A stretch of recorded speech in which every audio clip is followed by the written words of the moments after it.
Arteta. The process. For years, it was the excuse, the guiding light for Arsenal fans. But what if the process itself is a delusion? What if Mikel Arteta, with his tactical obsession and his strange reliance on the least beautiful part of the game, is actually ruining football as we know it? Let's start with the word that has defined his entire tenure: process. It's been 5-6 years, and the narrative remains the same. Trust the system. But what is the tangible result of this process? Apart from an FA Cup early on, the major trophies are missing. We've seen incredible record-breaking seasons. Seasons that in other eras and other circumstances would have delivered the Premier League title. Arteta himself has said that with the points tallies they've hit, they should have multiple titles. The uncomfortable truth is, he's overseen magnificent progress, but not the final step of winning. The process has been a substitute for tangible success. The process wasn't just about tactics, it was about culture. He ruthlessly culled players who didn't buy in, like the Mesut Ozil and Pierre-Emerick Aubameyang sagas. He built a young, hungry squad. But now that the squad is built, the question changes.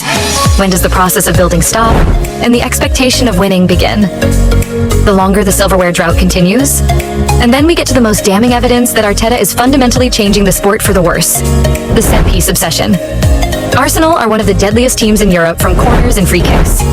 They employ set-piece specialists, they create intricate routines, and they score an absurd number of goals from dead ball situations. This isn't innovation, it's a regression. Football is meant to be a fluid, open-play sport, a beautiful dance of combination and creation. But under Arteta, a huge chunk of Arsenal's attacking threat comes from literally stopping the game and executing a pre-planned play. Opponents of this style argue it is boring or anti-football.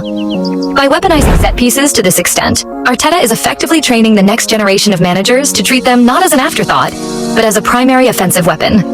This will lead to a Premier League where every game is decided by a corner kick routine, not a moment of genius from open play. It's systematizing the chaos and draining the spontaneity from the game. So, is Arteta literally ruining football? Maybe not.